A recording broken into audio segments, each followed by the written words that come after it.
नया एक सवाल लिखो। कैलकुलेट, सवाल लिखो, calculate the amount of oxygen gas in kilogram use to use in the combustion of use in the combustion of 1 mole C2H4, 1 mole C2H4।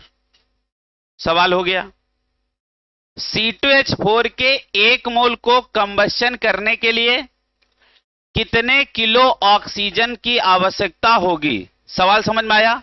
बताओ इसका हिंदी मतलब क्या हुआ। सवाल पढ़ो पहले, सवाल का हिंदी मतलब बताओ। बताओ इसका मतलब क्या हुआ, जो आपको क्वेश्चन लिखाया गया इसका मतलब क्या हुआ। Calculate the amount of oxygen gas in KG, है ना, इन the combustion of 1 mole of C2H, क्या C2 नहीं C3H8, ये तो बोला C2H4। ठीक है, कोई बात नहीं, देख लो। हाँ ठीक है, सवाल वही है C2H4। सवाल समाप्त हुआ। अब देखो पिछले वाले सवाल में हमने आपको कंबस्शन की रिएक्शन दी थी, इसमें आपको सबसे पहले कंबस्शन की रिएक्शन लिखनी है, उसके बाद कैलकुलेशन करना है। बेटा पेन तो चलाओ कुछ है। 67.2 इनका पहला आंसर आया, 67.2। हाँ केजीएम निकालना है। अच्छा, जहां लिखा 1 मोल वहां लिखो 2.1 मोल, हटाओ जरा वहां से, नहीं तो सवाल सीधा ही हो जाएगा। सवाल सीधा हो गया। लिखो जहां 1 मोल लिखा है ना वहां लिखो 2.8 ग्राम। 1 मोल नहीं, 2.8 ग्राम। यदि 1 मोल कर देंगे तो सवाल बिल्कुल सीधा हो गया। सवाल पूरा एक बार समझो। Calculate the amount of oxygen in KG in the combustion of 2.8 gram C2H4। सवाल समझ में आ गया? 9.6 ग्राम पहला जवाब। क्वेश्चन आपका यह है, calculate the amount of O2 gas in KG. Calculate the amount of O2 gas, क्या लिखा है? O2 गैस यूज्ड लिखा है, क्या लिखा है? सवाल भी पढ़ दो बेटा। यूज्ड, क्या लिखा है? यूज्ड इन केजी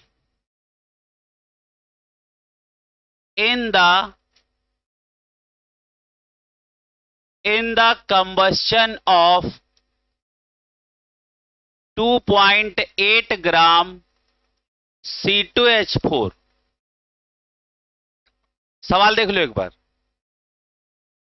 पहला जवाब आया 9.6 केजी, ग्राम में आया, हमको केजी में चाहिए। अच्छा चलो ठीक है, सवाल लगाओ अच्छे से। सबसे पहली बात देखो, जिनके पेन नहीं चलने बहुत धूर्त इंसान है। पहली बात तो कल हमने कंबस्शन सिखाया था, उनको इसका मतलब कंबस्शन भी करना नहीं आता है, क्या करोगे? कंबस्शन सिखाया था, लाइन बताओ क्या बताई थी पहले। कंबस्शन में क्या बताया था? क्या बताया था कंबस्शन में? जितने कार्बन हो उतने, जितने हाइड्रोजन हो उसका आधा, जितने ऑक्सीजन कहां हो प्रोडक्ट साइड, उतना बाई 2O2 कहां लिखो? सब लोग लिखो। अभी देखो पूछते किसी से, पिछली क्लास में क्या पढ़ाया था? कंबस्शन का जुगाड़ सिखाया था, हिंदी में लिखा दिया था। हमको पता है तुमको अंग्रेजी पता होता है नहीं, सब देसी हैं। कंबस्शन के रिएक्शन लिखो बेटा, क्या लिखो? रिएक्शन लिखो।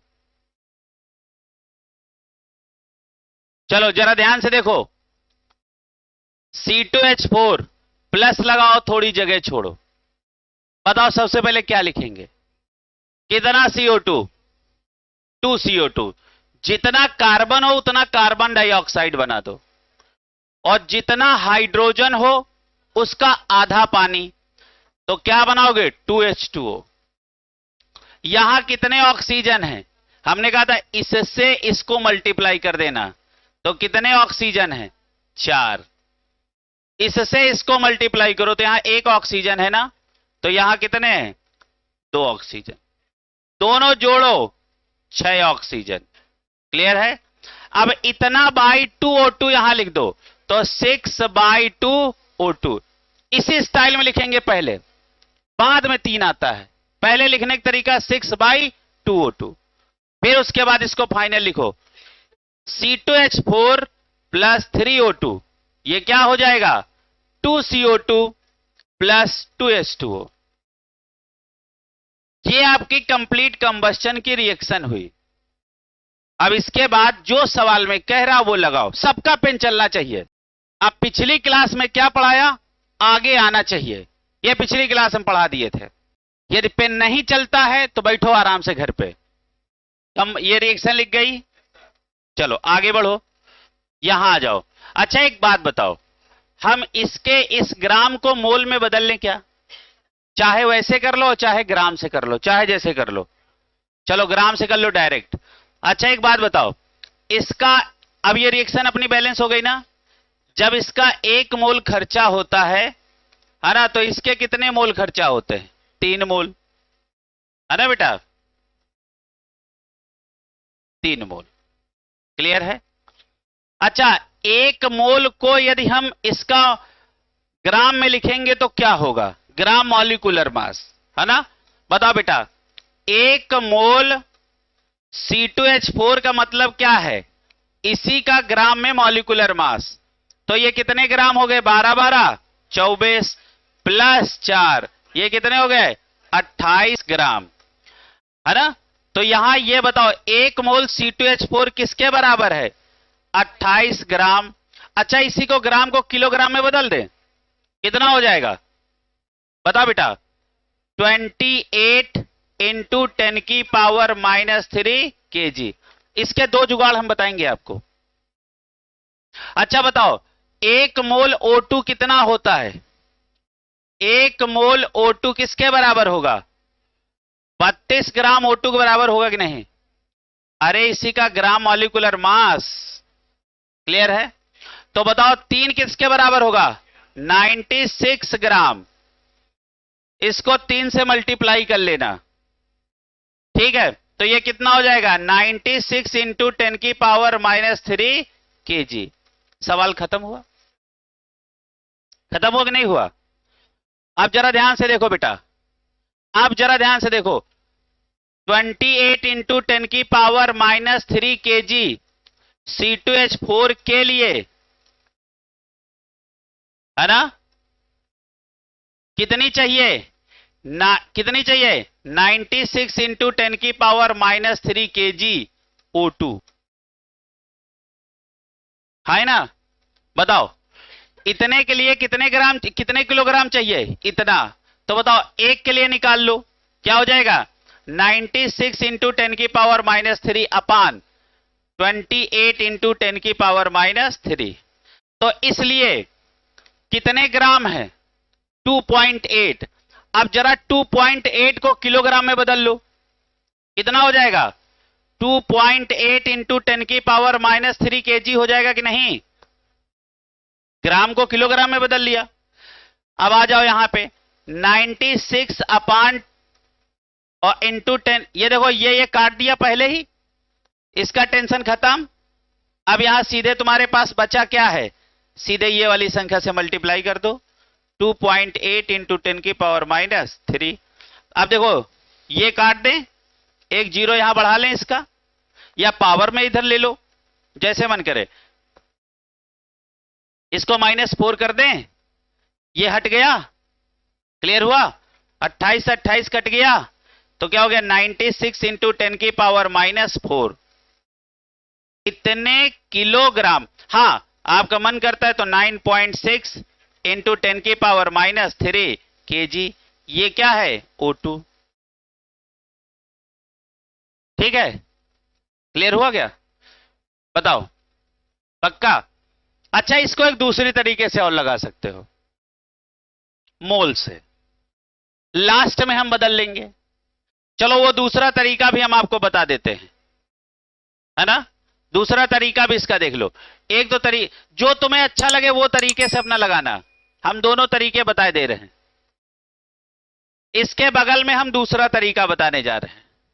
ठीक है, सवाल यही है, तरीका बदल रहे हैं, सवाल यही है। अब सुनिएगा, देखो बेटा, यही रिएक्शन हमने लिखा, C2H4 plus 3O2 equal to 2CO2 और प्लस 2H2O। क्लियर है? अच्छा बताओ, इसका 1 मोल जब लगेगा तो इसके कितने मोल लगेंगे? 3 मोल, है ना? तब ये कितने मोल बनेगा और ये कितना बनेगा? बनेगा। क्लियर है? ठीक है। अच्छा, एक आप देखो, अब बहुत ध्यान से देखो, एक ही लाइन में सवाल आ जाएगा। क्या लाइन में? एक ही लाइन में। अब जरा ध्यान से समझो। सबसे पहले हम एक काम करें, 2.8 ग्राम को मोल में बदल लें। किसमें बदल लें? मोल में। अच्छा, तो जब हम इसका मोल निकालेंगे तो फार्मूला क्या है? वेट अपान मॉलिक्यूलर वेट। अच्छा, वेट है 2.8 ग्राम, और बताओ C2H4 का मॉलिक्यूलर वेट कितना है? 28, हाँ है ना? तो ये कट गया, तो ये हो जाएगा 1/10 हो गया, या 10 की पावर -1, या इसको बोल सकते हो 0.1 मोल। ये थोड़ा सा आसान पड़ेगा आपको। ठीक है, अब कैसे? देखो, 1 मोल C2H4 के लिए बताओ क्या चाहिए? 3 मोल O2 चाहिए। तो अब देखो, एक के लिए आपने पहले ही निकाल दिया, तो ये 2 स्टेप का सवाल बचा। तो 0.1 मोल C2H4 के लिए, तो क्या हो जाएगा? 3 इंटू 0.1, आंसर आ गया 0.3 मोल आ गया। अब इस मोल को बदल लो किसमें? केजी में। क्लियर है? अच्छा बताओ, मोल का फार्मूला क्या होता है? वेट अपान मॉलिक्यूलर वेट। अच्छा, मोल आपके कितने निकल आए? 0.3। इसकी जगह रख दो 0.3 इक्वल टू, आपको वेट मालूम करना है ना, यही तो मालूम करना है। क्लियर है? अच्छा, मॉलिक्यूलर वेट रखो। किसका रखोगे? O2 का। कितना रखोगे? 32 रख दिया। अच्छा, अब इसको मल्टीप्लाई कर दो, तो वेट इक्वल टू क्या आ जाएगा? 32 इंटू 10 की पावर 32 इंटू 0.3, आंसर क्या आ जाएगा? 9.6। ये ग्राम है, ये क्या है? ग्राम है। इसी किलोग्राम में बदल दो, तो 10 की पावर -3 से मल्टीप्लाई कर दो केजी। ये वाला छोटा लग रहा होगा थोड़ा, ये वाला लगाओ। हाँ, दोनों तरीके हमने आपको सिखाए, ये भी सिखाया, ये भी सिखाया। जो आपको ज्यादा आसान लगे वो लगाओ। यही इसी का ये दूसरा सेकंड मेथड है। ये आपको जो आसान लग रहा है वो लगाओ। क्लियर है? इसमें थोड़ा घूम घाम गए होंगे, ये एकदम सीधा है। देखो, 2 लाइन का सवाल है, हमने मोल से मोल को मैच कर लिया, लास्ट में हमने मोल को किलोग्राम में या ग्राम में बदल लिया। यही सवाल सब वहां आते हैं बेटा। पेन चलना चाहिए सब बच्चों का। और एक मैं बात बता दूं, यदि सवाल पढ़ने के बाद तुम्हारा पेन चला नहीं तो बेकार हो, फिर सवाल नहीं लगेगा, एकदम बेकार हो, कूड़ा। सवाल पढ़े, पेन चला, आंसर आया नहीं आया ये तो सेकेंडरी मैटर है, लेकिन सवाल पढ़े और पेन हिला तक नहीं तो समझ लो बेकार है, सब बेकार। जो बहुत अच्छे स्कूल होते हैं जिसमें हॉस्टल की सुविधा वहीं होता है, उन बच्चों को कितने घंटे पढ़ाया जाता है मालूम है? सोने का रात में समय दिया जाता है, वो पढ़ाते हैं। अब वो बच्चे कहें अरे बहुत पढ़ना पड़ता है, तो कभी अच्छे वो पढ़ ही ना पाए। पढ़ने का जीवन में समय बहुत कम है, जितना इसी में पढ़ लिए इसी से आगे तुम्हारा जीवन चलना है। समझ में आ गया? सिलेक्टेड टाइम है। जब आप थोड़े बड़े हो जाओगे, डॉक्टर बड़ा हो जाने के बाद इतना तो नहीं पढ़ता है, हाँ वो पढ़ता रहता कि मार्केट में कौन नई दवा आई है, किस पे बढ़िया काम कर रही है, इसकी पढ़ाई वो करता रहेगा जीवन भर। लेकिन जो अब जैसा आप ऐसी पढ़ाई कर रहे हो ऐसा तो वो नहीं पढ़ता है। 2 घंटा जाएगा क्लिनिक में, अपना पर्चा लिखा, बटोरा, चला गया। नहीं समझ रहे हो?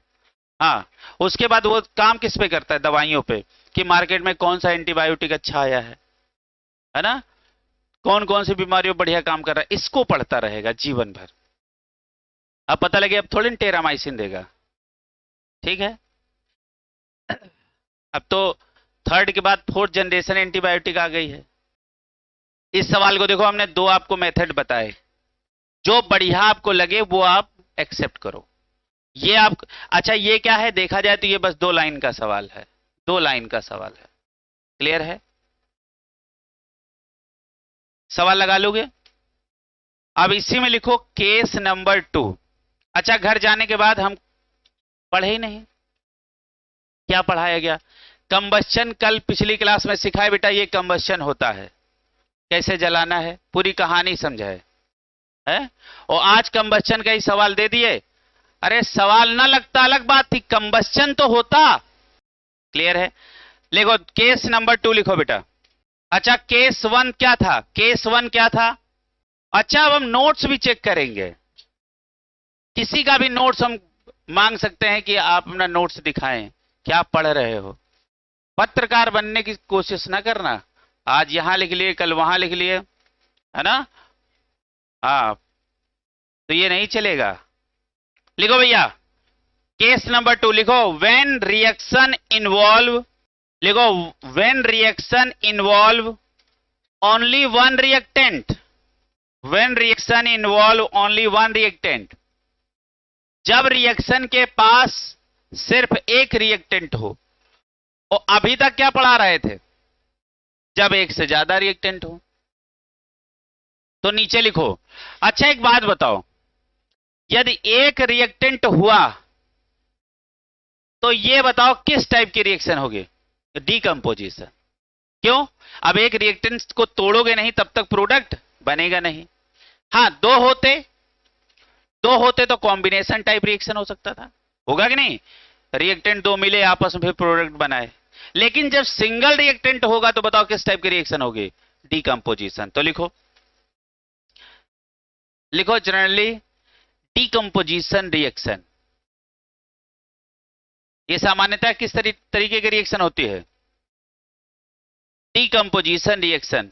अच्छा एक बात बताओ, अच्छा डीकंपोजिशन का मतलब क्या है? टूटना। अच्छा जैसे एग्जांपल ये लिखो, अच्छा ये क्या लिखा है? लिखा है कैल्शियम के कार्बोनेट को हमने स्ट्रांगली क्या कर दिया? हीट कर दिया। तो ये क्या होता है? ये अपने ऑक्साइड में टूट जाता है और प्लस कौन सी गैस लिबरेट कर देता है? CO2। हो गया पक्का? लेकिन सारे कार्बोनेट ऐसे नहीं टूटते हैं।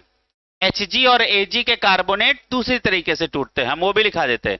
जैसे मान लो Ag2CO3 होगा और आप इसको हीट करोगे, है ना, ये स्पेशल टाइप के कार्बोनेट होते हैं। ठीक है, ये किस में टूटेगा? ये टूटेगा Ag में और प्लस CO2 में और प्लस O2 में। कार्बोनेट के तोड़ने से ऑक्सीजन गैस लिबरेट नहीं होती है, लेकिन जब हम सिल्वर और मरकरी के कार्बोनेटों को हम हीट करते हैं तो वहां पे ऑक्सीजन गैस लिबरेट होती है। क्या सीखा? क्या सीखा? सामान्यतः किसी के कार्बोनेट तोड़ोगे, reactant product side oxygen gas नहीं मिलेगी। लेकिन Hg और Ag के कार्बोनेटों को तोड़ोगे तो सबसे पहले वहां अपने वो मेटेलिक फॉर्म में जरूर आएंगे और प्लस O2 गैस जरूर निकलेगी। क्लियर है? तो बताओ इस रिएक्शन को बैलेंस करो। 2Ag, इसको कर दो हाफ, ये एक ऑक्सीजन है ना? अरे देखो 2 से 2 कट गया तो एक ही तो ऑक्सीजन है। एक ऑक्सीजन, ये 3, 2 ये 3 हो गए। देखो 3 बैलेंस है, कार्बन कार्बन से बैलेंस, Ag2 है और Ag2 है, पूरी रिएक्शन बैलेंस। क्लियर है? तो बताओ यदि एक रिएक्टेंट इन्वॉल्व हो रहा है तो किस टाइप की रिएक्शन ये होगी? डिकम्पोजिशन।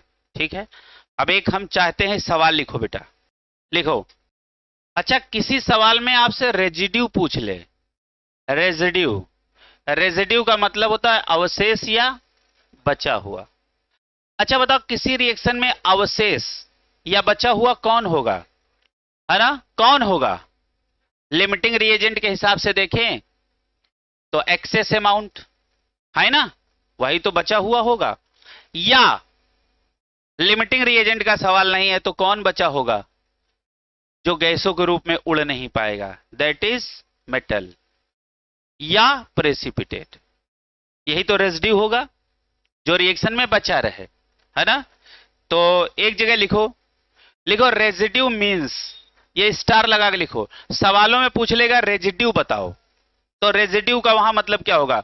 वैसे रेजिड्यू का मतलब क्या होता है? ब्रैकेट में लिखो हिंदी में, बचा हुआ या अवशेष। रेजिड्यू का मतलब क्या होता है? बचा हुआ या अवशेष। इसका एक सवाल है इसलिए मैं करवा रहा हूं इसको, सवाल भी मैं पढ़ देता हूं। रेजिड्यू लिख लिए हो, RESIDUE, रेजिड्यू, RESIDUE, रेजिड्यू। हाँ लिखो, आगे लिखो मींस। इसका मतलब क्या होता है? Means, means product, means product जिसका फिजिकल स्टेट, जिसका फिजिकल स्टेट सॉलिड हो, जिसका फिजिकल स्टेट सॉलिड हो। अच्छा, इसका मतलब समझ में आ गया भाई? सॉलिड होगा तो रिएक्शन में पड़ा रहेगा, गैस होगा तो निकल जाएगा। तो जब किसी केमिकल रिएक्शन में रेजिड्यू पूछे तो इसका मतलब वो क्या पूछ रहा है? मॉलिक्यूलर या वेट किसका पूछ रहा है? मेटल का। अब जरा सवाल पढ़ो, तुम सवाल पढ़ो, 33 नंबर सवाल पढ़ो सारे बच्चे, 33 नंबर सवाल पढ़ो सब बच्चे, 33 नंबर सवाल पढ़ो। लिखा है 2.76 gram of silver carbonate on strongly heated yields a residue waiting. Clear है? इसका मतलब ये बंदा क्या पूछ रहा है? मेटल का वेट बताओ। और किसको स्ट्रांगली हीट किया है? सिल्वर के कार्बोनेट को। तो सबसे पहले तो आपको ये केमिकल रिएक्शन आनी जरूरी है, तब आप लिख पाओगे। लगा डालो ये सवाल, पहले ये रिएक्शन लिखो। और सारे बच्चे बुकलेट का एक अलग से कॉपी बनाएंगे, उसमें क्वेश्चन नंबर और आगे उसका सॉल्यूशन। जैसे क्वेश्चन नंबर 1 डाला बुकलेट का, फिर उसको लगाओ, क्वेश्चन नंबर 2 फिर वो लगाओ। क्लियर है? हाँ, ये भी काम चेक करने वाले हैं। लिखो सब लोग लिखो, 33 नंबर सवाल लगाओ। रिएक्शन हमने आपके सामने रख दी है। अच्छा बताओ, रिएक्शन बैलेंस है ना? अच्छा देखो, सबसे पहले तो अब ये समझो वो सवाल में पूछा क्या है। अच्छा ये क्या है? गैस है, उड़ जाएगी, लिबरेट हो गई।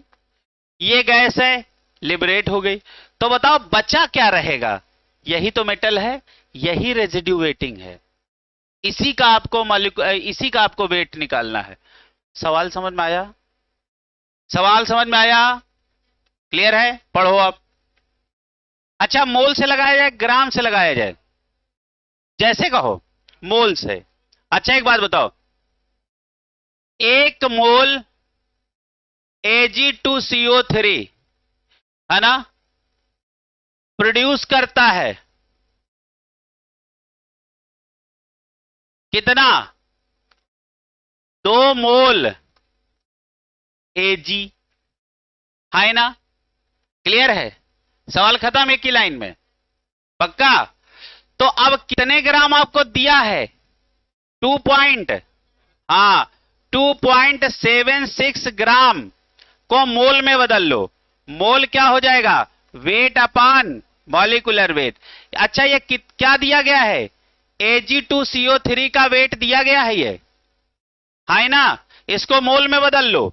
अच्छा वेट कितना है 2.76 अपान मॉलिक्यूलर वेट कितना है 276, इसको जोड़ लेना 108 के 2 लोग और प्लस 12 और प्लस 48, आंसर आ जाएगा 276, यहां रखा 276।